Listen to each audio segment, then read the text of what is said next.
Amen. Shalom to the elect of the nation of Israel. First and foremost, I'd like to start this lesson by giving all praises, honor, and glory to the Heavenly Father and His only begotten Son, Yahweh, Bahasham, Yahweh Shai, Bahasham, Rechah Kodash. Double honors to the elders and apostles of Great Millstone who rule well and taught us this 100% truth. Salutations unto the 144,000 doing the work of the Lord in all truth, honor, and sincerity. It's your brother Amna wa Allah, back at you with another lesson entitled We Know Them as IFOs. Now, the inspiration of this lesson comes from, the going live on the Tuesday videos that beloved Elder Apostle Kubar and beloved Bishop Sakaran. Sometimes they're joined by other bishops. But if not, it's usually these two holding the fort through the spirit and power of Yahweh Shemiyah Shai every Tuesday. So yeah, they put as an acronym this week, going live on a Tuesday afternoon. Right, and the title is UFOs, Instruments of Salvation and Destruction. All right. Now, just off that title, I can actually start here. All right. This is Proverbs 11:1. It says, a false balance is an abomination to the Lord, but a just weight is his delight. So our power, our Lord, is a very balanced power. All right. He doesn't do anything unbalanced. It's just like you've got good and evil, you've got rich and poor, you've got life, you've got death. Okay. So everything has its exact opposite. That's what you call balance. So these chariots are coming to do two things. They're coming to save the elect of the nation of Israel and then to destroy the 2/3 of the nation of Israel, the rest of the Israelites that didn't believe in Yahweh Shemiyah Shai, and then also the other nations. Okay.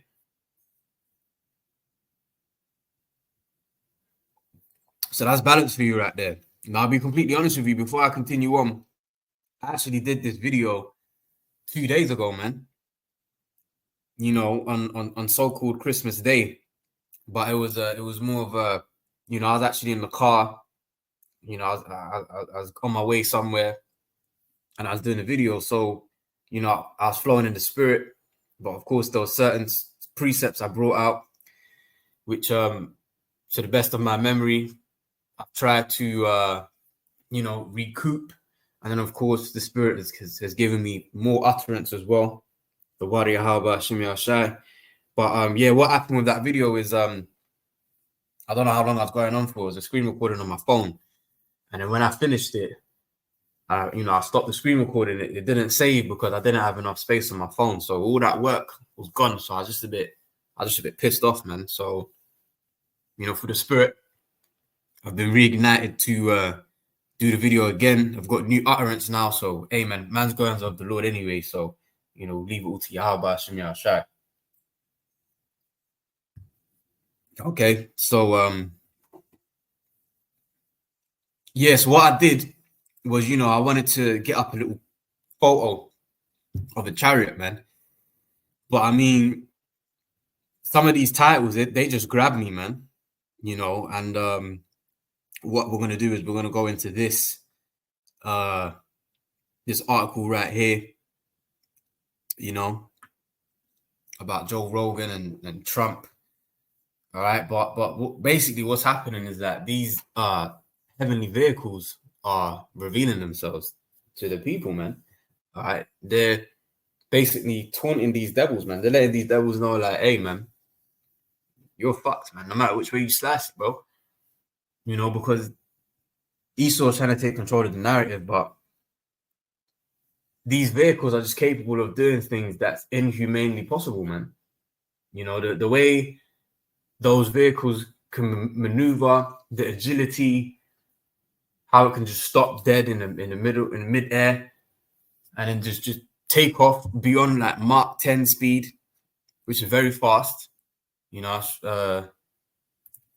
Mach 10 in mph. You know, that's like 7,672 miles per hour, man. That's Mach 10 speed, but these chariots can maneuver at Mach 10 speed and beyond.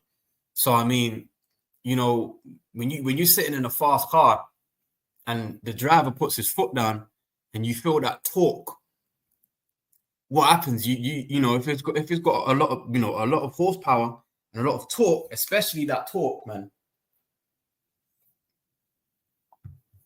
Because torque is actually dealing with the turning force of the engine. So when you feel that torque, man, on a full throttle, on a wide open throttle pull, what happens is you get pushed back into your seat. Now that's just a mere vehicle. Now these chariots, man. See, the scriptures say how we're gonna have to be changed before we even enter those chariots, because this fleshly body, is not able to, you know, handle. Is not able to handle the capabilities of how the chariot can maneuver, man.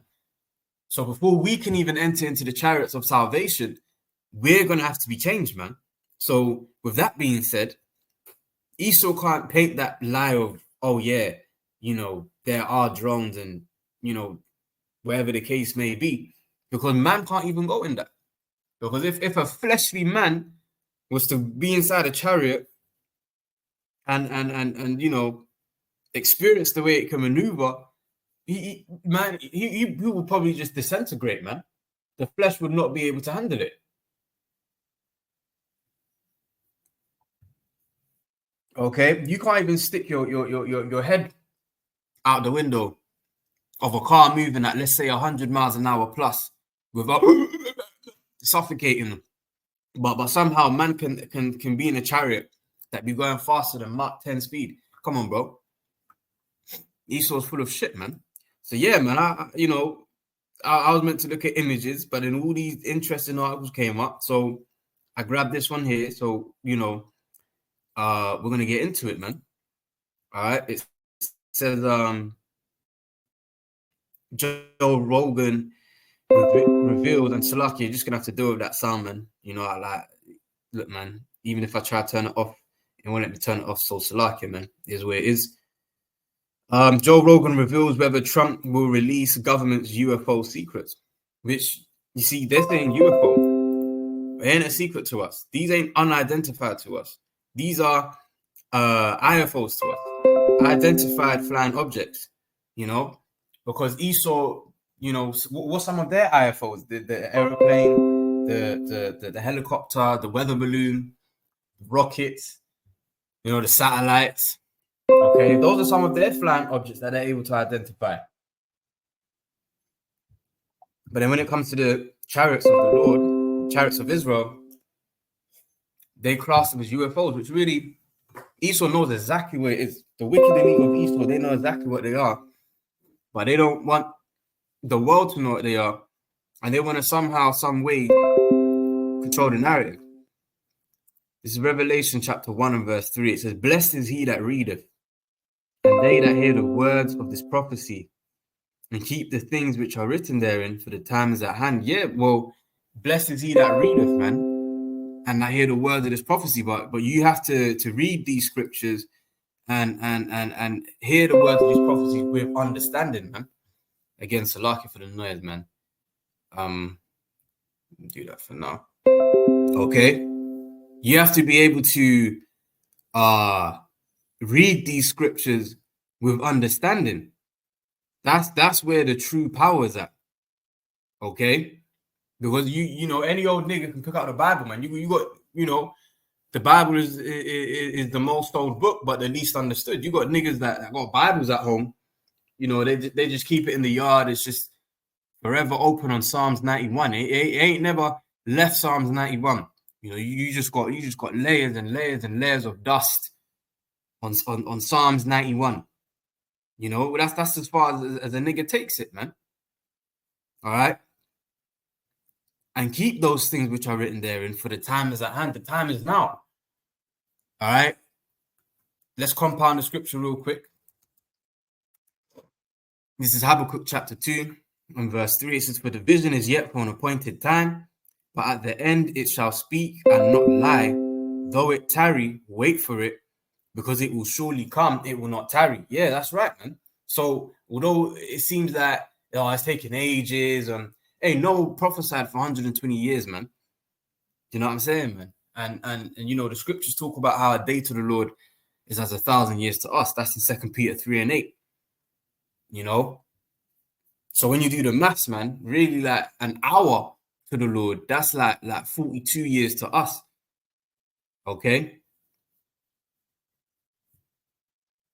So this truth's been, you know, going up since what? Late 60s, early 70s. So if you do the maths on that, right? No, that's about what, 55 years, give or take. So that means that this truth really, according to the eyes of the Lord, have only been taught in its perfection, you know, for like just over an hour, man. Again, once you do the maths.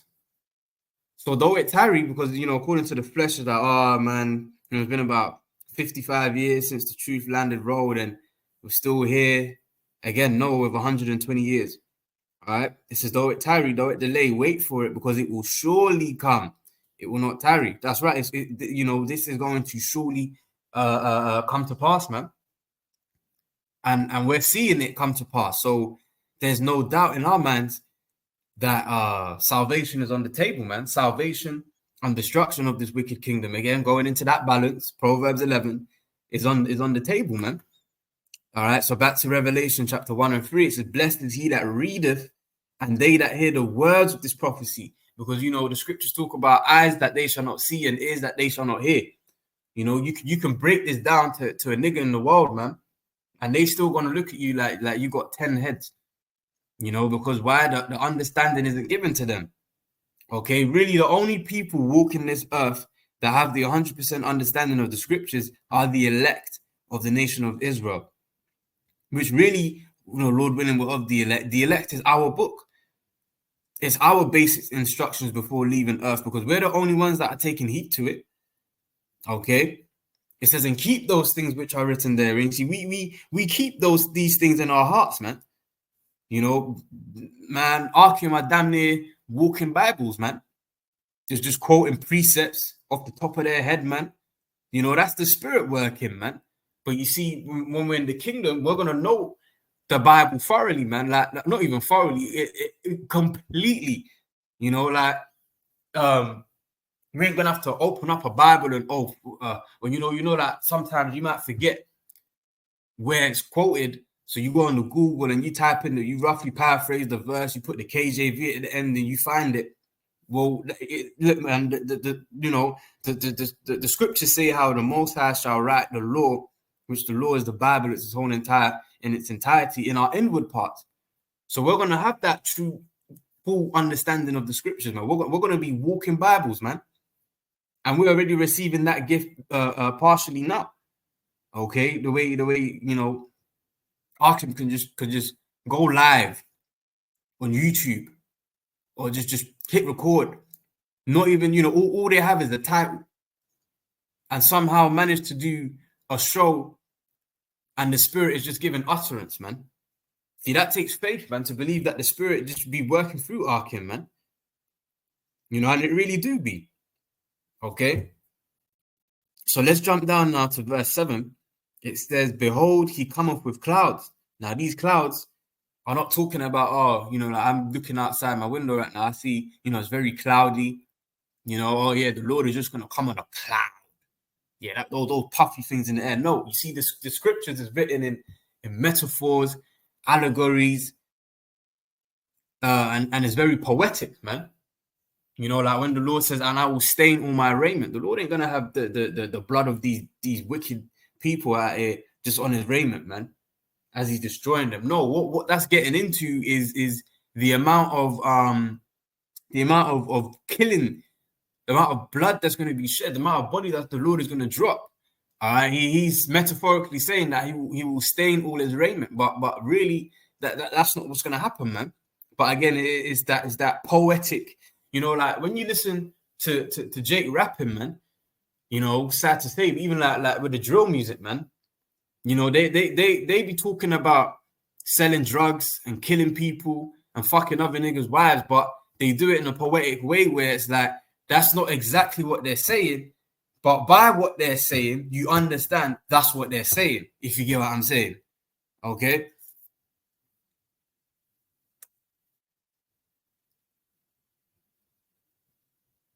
So I was trying to think of an example, but I, mean, I can't be bothered, man. It is what it is, man. If you know, you know, man. I know, you know, those of you that listen to, you know, that kind of music, or, you know, just don't even have to be drill music, man. Jake is just poetic people in general, man. Like, you know, we're the form of all things. We're just those people, man. Do you know what I'm saying, man? We're just those people.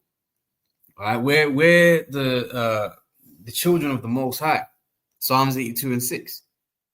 All right, we're the sons of God, man. Yasha Allah, princes of the power. Okay. So it says, behold, you come up with clouds. Let me hold this one on deck as well. Ooh, I got another one as well. Let's hold. We'll get into the article. You know, just the spirit doing what the spirit do. What was the other one I wanted? Oh yeah, that's it. I brought this out. Wow.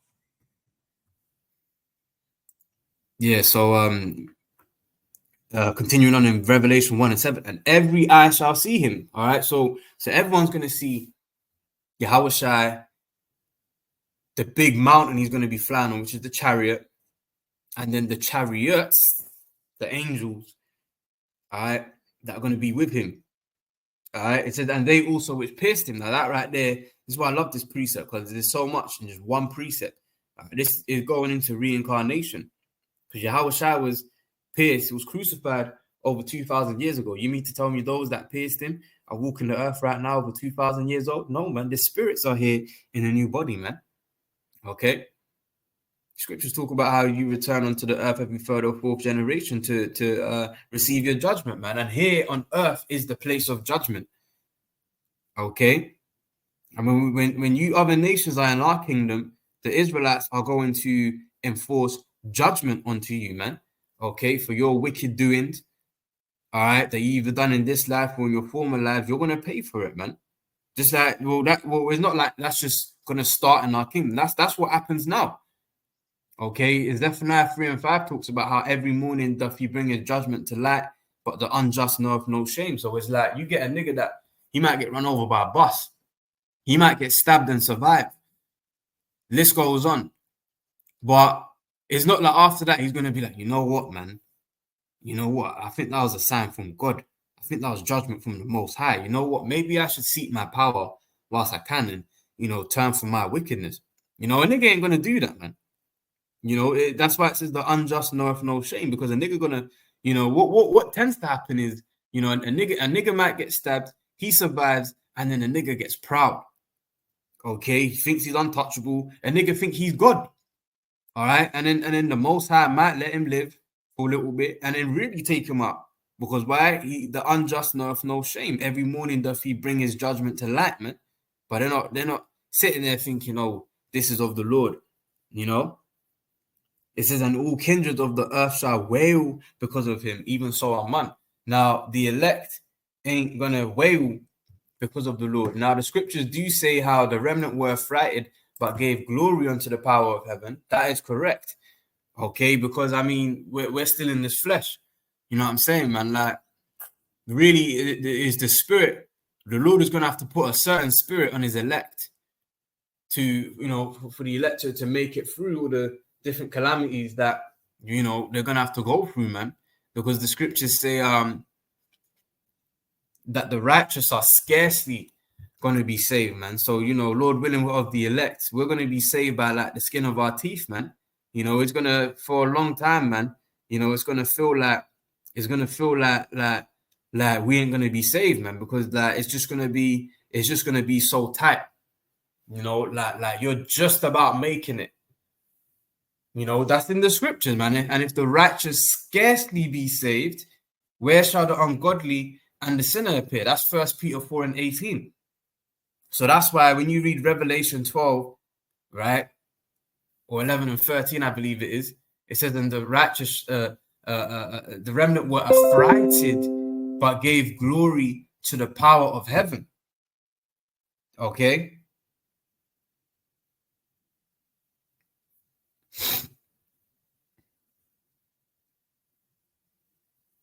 So let's go to Psalm 68 and verse 17, and it reads, the chariots of the Most High, which are these things, yeah? All right, the things that Esau claims to be unidentified, well, we identify them in the scriptures, man. And you know, I remember I did a video. It was on Joe Rogan as well, but this is like a few years back, man. Really getting into it. You know, I think it's even on my other channel, man. You know, if I can find it, I might re-upload it, man. You know, the Spirit gave some major utterance, man. And you see, not all chariots have to look like this. You know, they can be in all different shapes. Okay, and you know, it's just like a car, man. Like, you know, you have Audi, BMW, Mercedes, Volkswagen. You know, list goes on. Now you see them on the road. All right, but it's not like they all, you know, it's a car, but they don't all look exactly the same. All right, well, it's the same thing with a chariot, man. Not every chariot is going to look like the traditional, like this over here. All right, not every chariot is going to look like this. You know, someone said it. Might be the elder Apostle Gabar. Someone said, you know, oh, that is perfect, man. Someone talked about seeing like a cigarette-shaped chariot, man.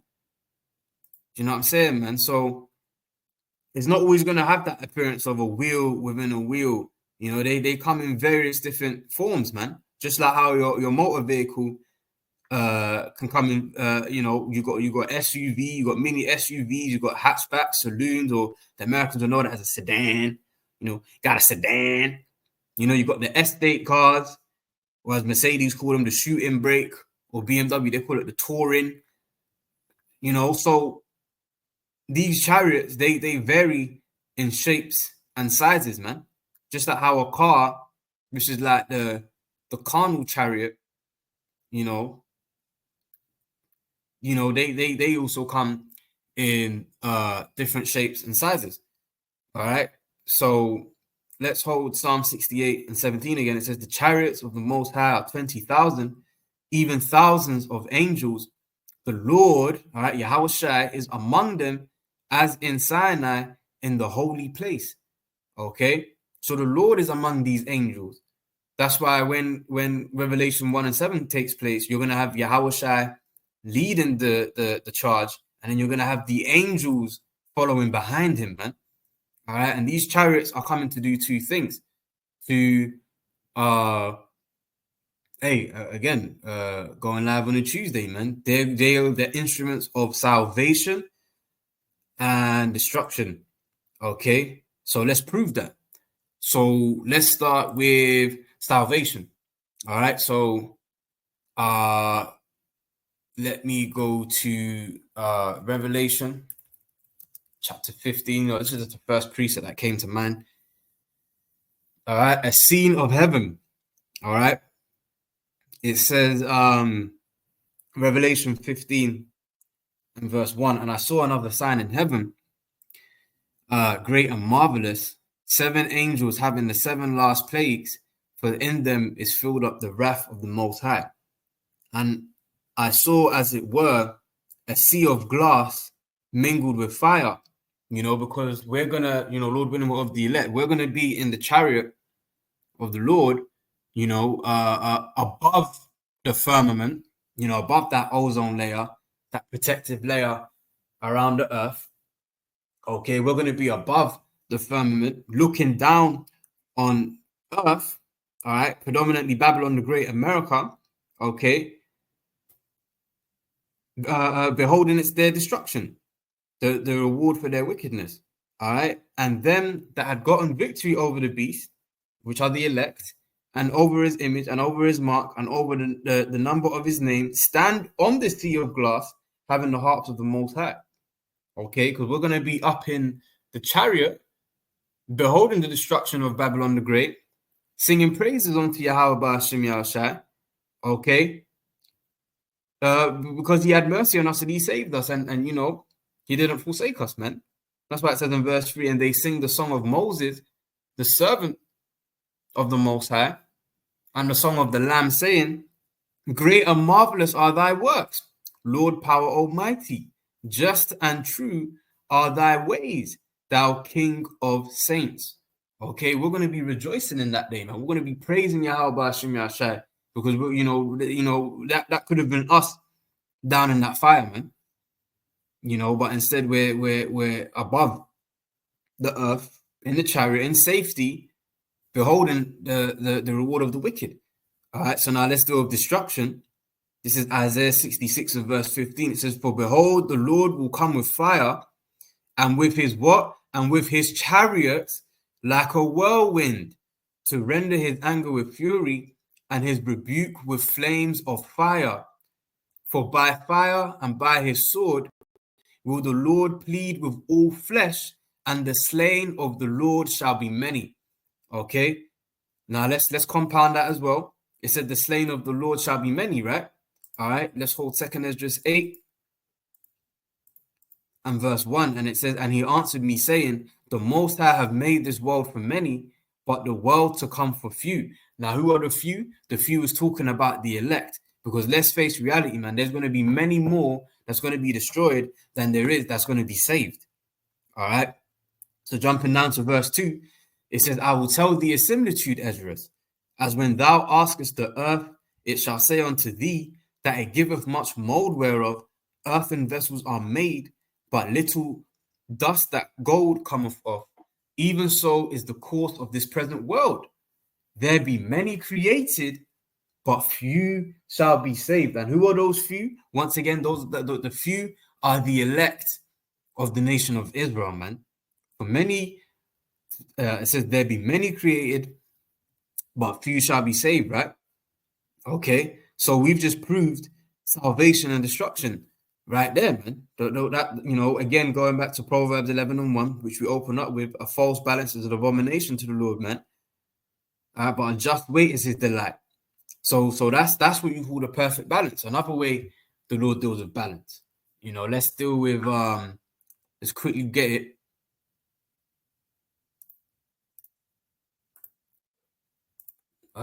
What's that? Luke 6. So let's face it, man. Most of us are in this truth. We ain't going like that, man. We, you know, scriptures talk about give us this day our daily bread, man. Apostle Paul spoke about I know how to abase and how to abound, man. You know, especially now, man. Most of the time we are basing, man, to keep it real, man. You know what I'm saying, man? But hey, this is the balance though. Luke 6 and 24. All right. It says, you know what, man? Let's start 20. It says the beatitude. Let's see what this word means. The beatitudes. I feel like I have an idea, but let's see what it says. Beatitudes.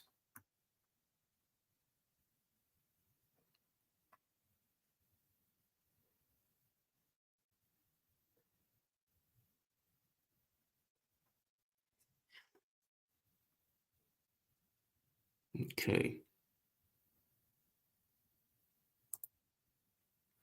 The Beatitudes are considered to be a revolutionary and important text in the Bible. They are a set of short statements that describe the blessings in the Most High's kingdom. Because right now, AI, you know, that's because right now we're experiencing the blessings, man. We're experiencing what? The curses, man. We're under the curses right now. We ain't blessed right now, which Elder Apostle Hard goes into sometimes. To truly be blessed means to have servants, man, to have slaves. And that's what we're going to have in the kingdom. We ain't got slaves right now. We ain't even got no power in our hand right now. All right. It says the Beatitudes are considered poetical because of their parallelism of thought and expression. Because how we're going to experience our reality in the kingdom completely juxtaposes how we experience life right now. So that's the Beatitudes, man. All right, and that's clear, man. When you read these verses on down, you're like, okay. All right, but this goes to show balance once again. So Luke 6 and 20 says, and he lifted up his eyes on his disciples and said, Blessed be ye poor, for yours is the kingdom of the Most High. Blessed are ye that hunger now, for ye shall be filled. Blessed are ye that weep now, for ye shall laugh. Blessed are ye when men shall hate you, and when they shall separate you from their company, and shall reproach you, and cast out your name as evil for the Son of Man's sake. And hey, man, we're experiencing that now. You know, you come into this truth. You know, you try wake up the family. You try wake up your boys. Maybe the woman that you're dealing with, or the women that you're dealing with. Big mistake, man. You know, and you're met with that you know, complete and utter rejection, man. Okay. So, you know, people, they reproach us, we're cast out. You know, we've been made that the offscouring of the world, man. Or the offscouring. I'm not too sure how to say that word, forgive me. All right, verse 23 of Luke 6 says, rejoice ye in that day and leap for joy. So despite this being our reality, it says Yahushua said to rejoice ye in that day and leap for joy, for behold, your reward is great in heaven. For in the like manner did the fathers unto the prophets, man. So they did the same thing unto our forefathers, man. All right, and you know, so we you know, we're gonna experience that same reality that they had. All right, verse 24. The point, it says, "But woe unto you that are rich, for ye have received your consolation, man." You know, well, let's look up what consolation means. All right, paraklesis. Strong's G 3874. Paraklesis. Paraklesis. Right. A calling there, summons, especially for help, supplication, entreaty, exhortation, admonition, encouragement, consolation, comfort, solace, that which affords comfort or refreshment.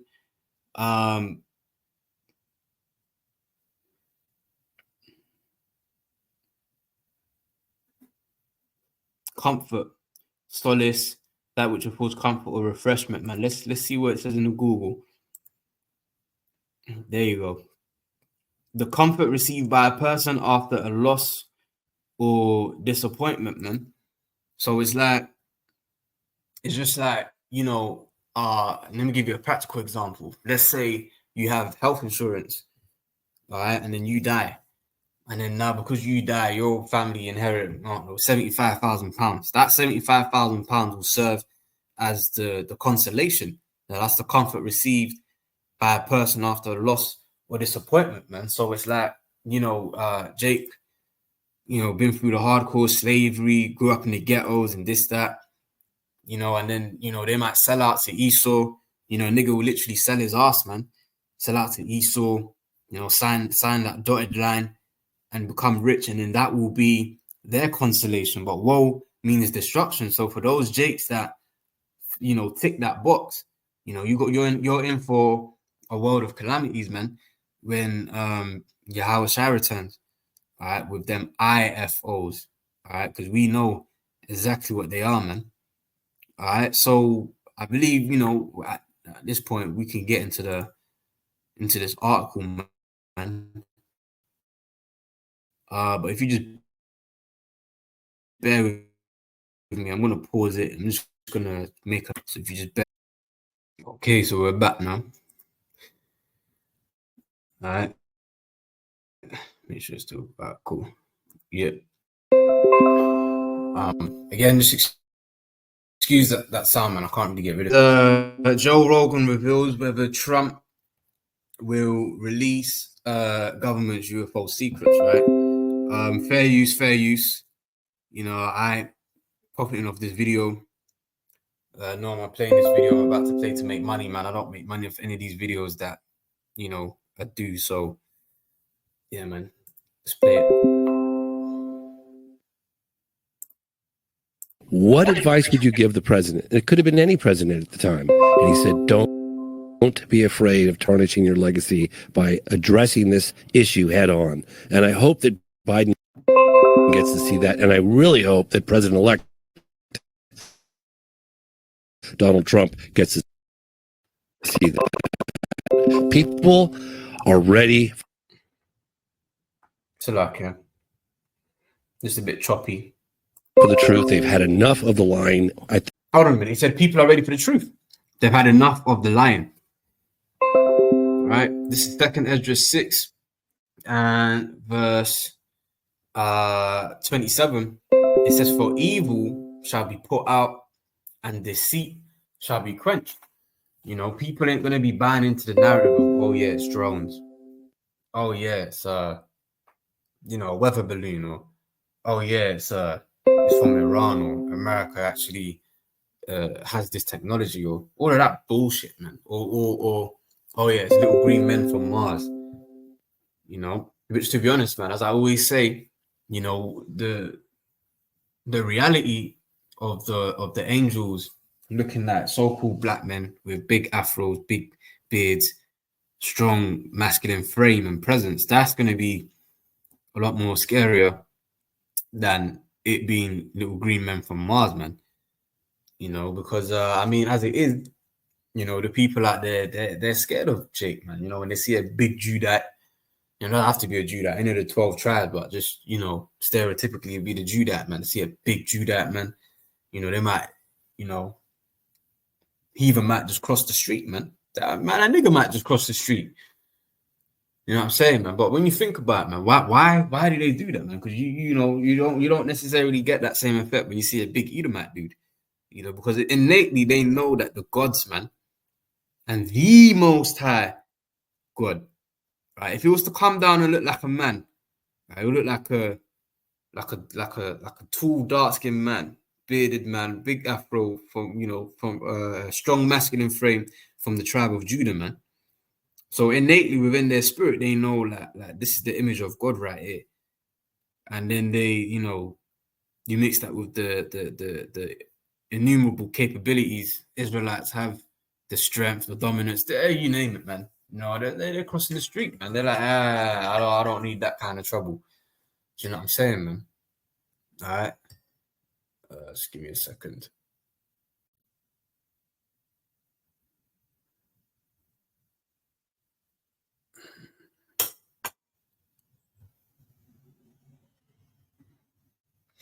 All right.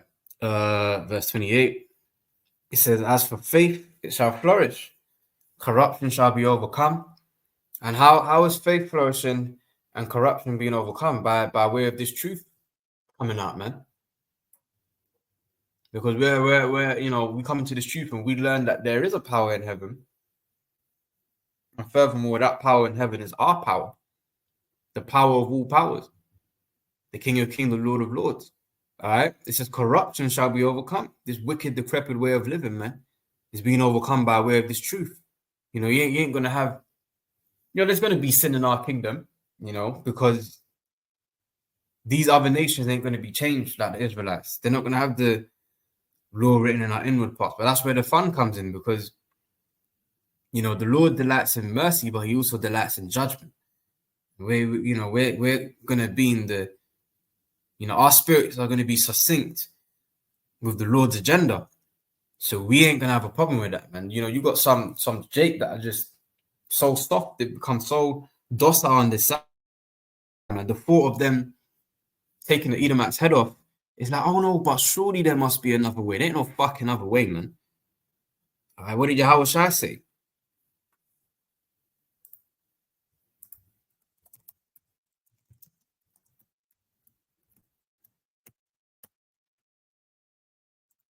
Luke 19 and 27, but those mine enemies which would not that I should reign over them, bring hither and slay them before me. That's what Yahweh Shai said. All right. Let's see what the NLT says. And as for these enemies of mine, all right, and who are the enemies? Read Psalms 83. And who's the first nation listed? Edom, the so-called white man. All right. It says, and as for these enemies of mine who didn't want me to be their king, bring them in and execute them right here in front of me, man. Woo! All right, so we're gonna have to get out of that bitchy spirit, man. Oh, I don't want to lay hands on an Edom, man. You go fucking lay hands. Well, hey, look, man. The Most High is gonna put in our spirits anyway. Remember, man's goings of the Lord. So in the kingdom, when we're all changed, man, we ain't gonna have that weak ass, effeminate, bitchy ass spirit, man. Because guess what? Esau didn't have that spirit when he was dealing with us, man. We're God's people, man. So you know the Lord put a spirit on him. All right? Because we're a lot more stronger, you know, we're better than these devils, man. But they did the number on us through the spirit and power of Yahweh Shem Shai. Okay?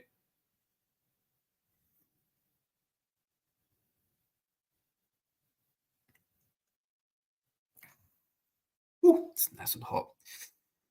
It said, and the truth which have been so long without fruit shall be declared. All right? And that's just what it is, man. I'd like it to go off on a tangent, man, but, you know, he just said that and it grabbed me. All right, so, whoops. Let's rewind it a little bit. Whoops. And we'll keep playing it. Really hope that President-elect Donald Trump gets to see that. People are ready for the truth. They've had enough of the lying. I think we're way beyond that at this point. I agree with you. However, when I confronted Mr. Trump, he was very cagey. Was he really? Very cagey. I've seen some things. They told me some things. He didn't tell me shit. He basically, really? His eyes basically like neither confirm nor deny. No, there was no eyes. I don't do that shit. Especially to a pro like Donald Trump. I think he knows something. I don't think he's that interested. I think he's. Oh, trust you me. He's very interested, man. He's very interested. But you see, Esau wants to paint this picture of, yeah, we got it under control. Give that, you know, that nonchalant vibe of, you know, but really, they're shit in their pants, man. He's not interested. Are you taking the fucking piss, bro? Like, are you mad? You've got your normal average Joe, man. They're taking an interest in it. They want answers. You telling me that those in power, they don't want answers, man? All right, that it's a threat to their kingdom, especially as Donald Trump is going to be in that seat come 20th of January, man. You think he's not bothered about them, man? When they keep showing up over Washington, keep showing up over the land of America, keep doing all these strange wonders and signs, wiping out even some of their military, you know, some of their soldiers, man, in the fighter jets and this, that, and the other, man, messing around, interfering with their missile sites, you know, turning off the stopping the silos from even leaving its bank. You know, I'm not too good at that war terminology, but you know what I'm saying, man. You know, and he just what? He's not too bothered about it.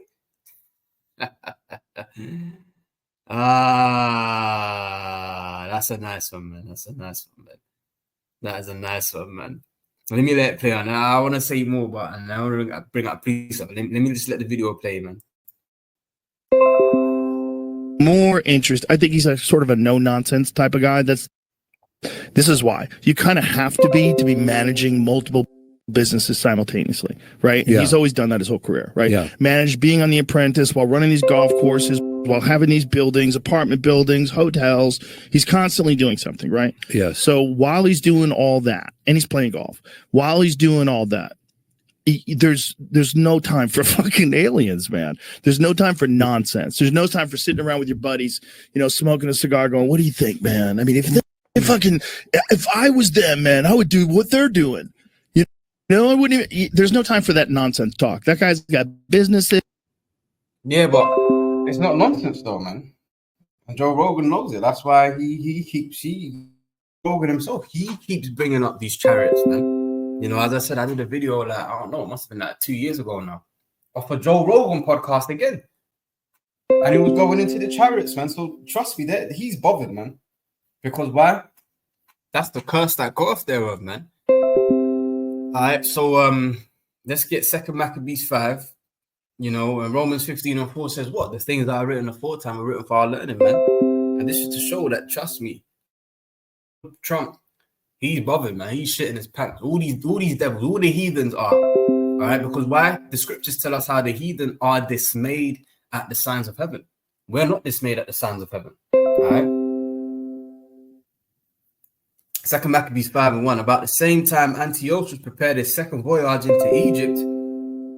And then it happened that through all the city, for the space almost of 40 days, they were seen horsemen, which horse represents power, 500 horsepower, 600 horsepower. When you're talking about cars, right?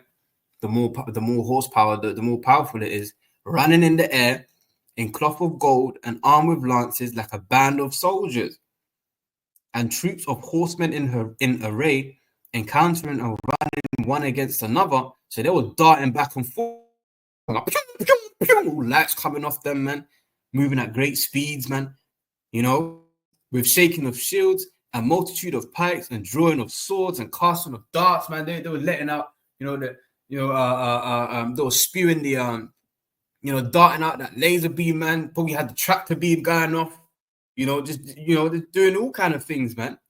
And glittering of golden ornaments and harness of all sorts, man. Wherefore every man prayed that apparition might turn to good. So they saw these things in the sky, man, and men back then, there was a lot more brave compared to men now, man. Men right now are pussies, man. To keep it a buck. Okay, and they feared when they saw the angels, man. When they saw the chariots of the Lord, it said, "Wherefore every man prayed that the apparition might turn to good." So trust you me, man. Donald Trump is very much concerned about these UFOs, what we know as IFOs. We've identified them through the scriptures, man. And look at the nastiness. Judge explodes that Jay-Z in child RAPE case and rules against rapper after relentless courtroom play. See, these devils are being exposed, man. Which of course he ain't an Edomite. I said these devils, but he coming in the spirit of an Edomite. They come in the spirit of Edomites with all the wickedness that they be on, man. Look at him with his long ass hair, man. Looking like a fucking my man's looking like my mop in the kitchen, man. And you got this witch over here with the blonde hair. All right.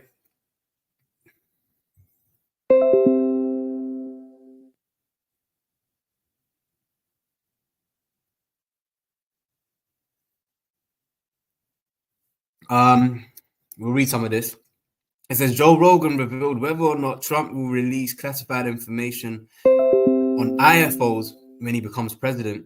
In a recent episode of the Joe Rogan Experience, the podcast sat down with filmmaker James Fox to discuss the government transparency around the mysterious drone sightings that many believe to be IFOs, right?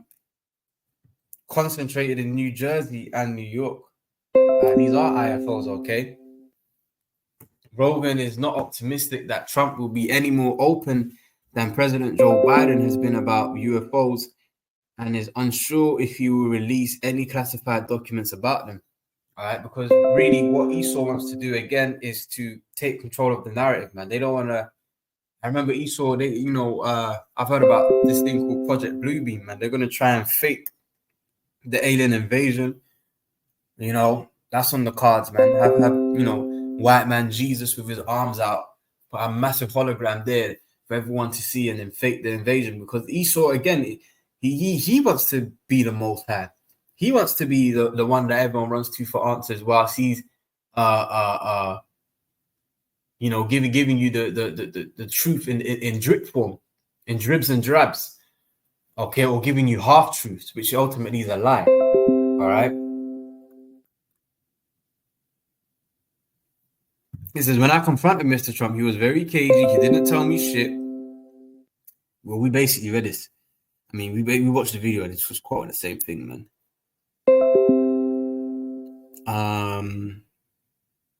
Yeah.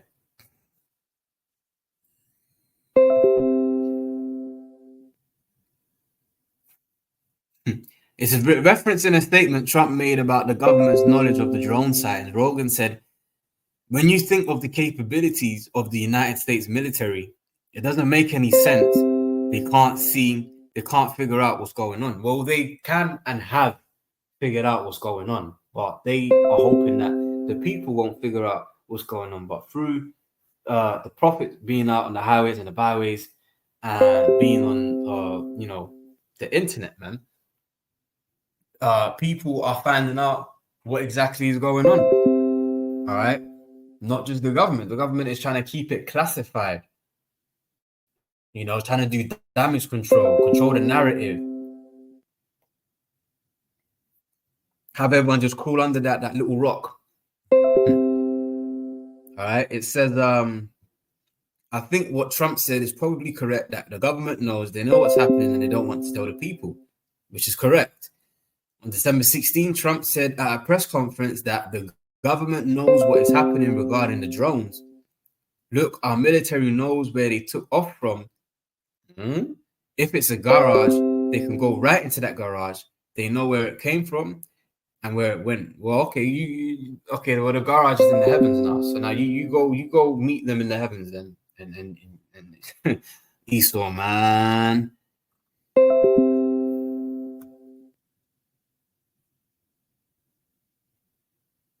You see, look, it says these mysterious sightings have yet to be explained by the government, but many have speculated about what they may be. Let's see these photos.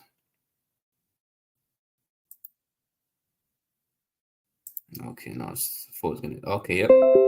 Footage coming out of New Jersey has only added more questions to the bizarre wave of UFOs. It ain't bizarre to us, man. The vision is yet for an appointed time, though it tarry, it will surely come. Wait for it. All right.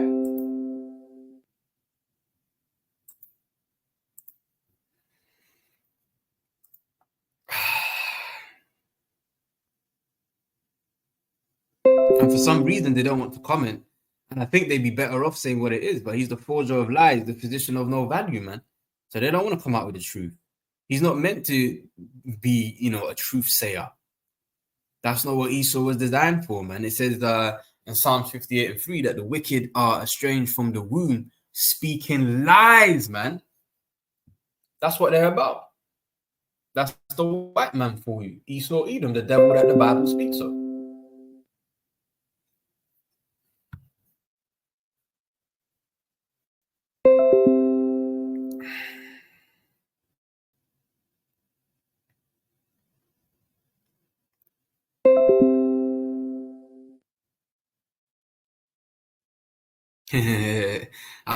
I'm just kind of skimming through, right? It says here, he's been so dismissive of it all. Obama said a lot more about it. Fox added, when Trump appeared on Rogan's podcast before the election, he thoroughly discussed his understanding of UFOs. He said that people coming from space were never of particular interest to him until he spoke with pilots who claimed they saw UFOs over the US. All right. I've interviewed a few people. It's never been my thing. I have to be honest. I have never been a believer.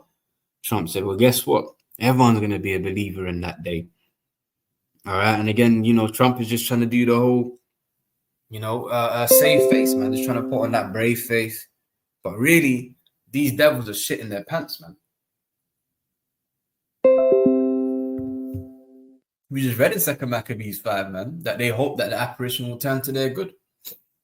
And these were men that were a lot more braver than the men of today. Okay.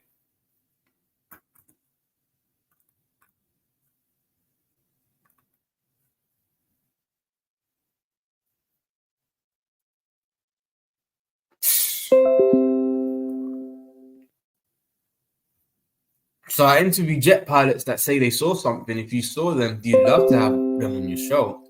That were solid people, perfect, great pilots, everything. And they said, we saw things, sir, that were very strange. Like a round ball that wasn't a comet or meteor. It was something, and it was going 4 times faster than an F-22, which is a very fast plane. Let's see. How fast does F-22 fighter go? 1,500 miles an hour.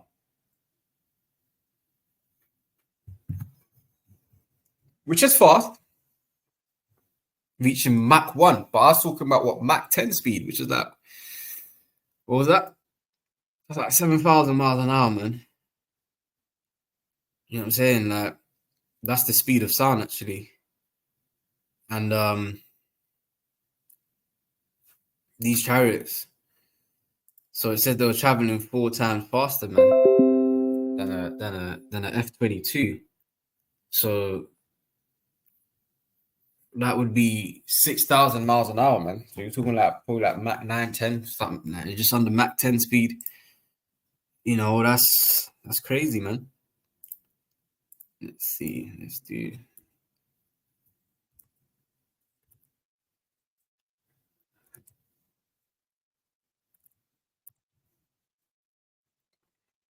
So yeah, you can say just under 8, under Mach 8, man. You know, that's how fast the chariot was flying. It was the military fighter. You know, the pilot said, all right. It said, and it was round, which in theory is a great shape for flying. During another podcast, you see, look, man, the most high technology trumps Esau Edom technology, man. See, which in theory is a great shape for flying. Which okay, you know it in theory, then you saw it in fact, in practical. Okay. During another podcast episode, Rogan interviewed a former Navy pilot who provided shocking insight into the drones and how they have not been tracked down. Ryan Graves, a former lieutenant, discussed possible technologies that could be powering the drones, allowing them to avoid being detected. Yeah, it's heavenly technology, man. Spiritual technology, spiritual power, which your carnal power cannot comprehend nor gain power over. He told Rogan that law enforcement has not been able to pick up on the drones, specifically flying over New Jersey, suggesting they are using some type of signature management to reduce heat emissions. We do this in fighter jets where we cover the engine to essentially make it harder to see, but to have zero ability to detect or lock onto these edge objects is not the technology I'm familiar with. Saith, you know, said Greaves. All right. Too many scriptures, man. Saith. And it's 10:44 right now, man. How about Shimya Shai? All right. I'm not gonna bother going through all the comments, man, for time's sake. You know, but you know, that's it. For these chariots, man. You know, in this article. This is Jeremiah 10, and I'll start at the top. You know, it says, "Hear ye the word which the Lord speaketh unto you, O house of Israel." It says, "Thus saith the Lord, learn not the way of the heathen, and be not dismayed at the signs of heaven, for the heathen are dismayed at them." Yeah, that's right, man. The heathen are dismayed at the signs of heaven. They see these chariots, they start bugging out, man. All right. So we're not to be in that same stead. You know, we know what time it is. We know what's going on. So you know that's just what it is, man. All right. That's the curse that goeth forth over the earth, man. Okay. Which you know, actually, yeah, man. So we'll read Wisdom of Solomon 5 in the GNT, and I'm gonna close it out here, man. Read a couple verses. We can start verse. We'll start at the top, man. Wisdom of Solomon 5:1. On that day, someone righteous, which are the elect, full of confidence, which are the elect, which stand before those who oppressed him, which are the East, the Edomites, and other nations, and have made light of his labors. They will be amazed to see him safe, and will tremble with terrible fear, because you know the scriptures say how when the enemy shall come in like a flood, the spirit of the Lord shall lift up a standard against them. So they're going to see that standard, spiritual power, divine intervention, things of that nature, and then eventually the salvation of the elect. And will be and will tremble with terrible fear. And really, the first reason why they're fearing is because we've woken up to this truth. You know, we're out there on the highways and the byways with confidence, man, letting you know who the devil is, what time it is, and what's getting ready to go down, and who we are. All right. Verse 3. Then they will regret what they did, and which the title of this is actually the regrets of the wicked, man, the subheading. All right. And groaning in anguish, they will say to each other, "This is the one we made fun of. We thought he was a joke. What fools we were. We thought he was crazy to live the way he did." Yeah, you know, we're rehearsing the righteous acts. You know, we keep the high holy days. We honor the Sabbath. You know, we wear the ancient garments, you know, the long garments, you know. We thought he was crazy to live the way he did. And when he died, we didn't honor him. And now here he is, one of God's own children, with a place of his own among God's people. We were the ones who wandered off the right road. We never lived in the light of righteousness. We never caught the first glimmer of its light, which the light is this word, man. The true understanding of these scriptures. That's the light, man. Read Isaiah 60. All right. It says, we never, verse 7, all our lives, we wandered across unmarked deserts instead of following the road which the Lord wanted us to travel. And this lawlessness led us to ruin, man. You know, because you see, the knowledge of wickedness isn't wisdom, man. And that's what these the wicked 2/3 of our own people and these other nations, man. That's the reality they're gonna have to accept and face. All right. You spent all of this time just chasing the bag, trying to be the richest, flyest motherfucker, man. And just for all that lawlessness to lead you to ruin, man. It says we were so proud of ourselves. We bragged about how rich we were. And now, what good has it done us? All those things are gone now.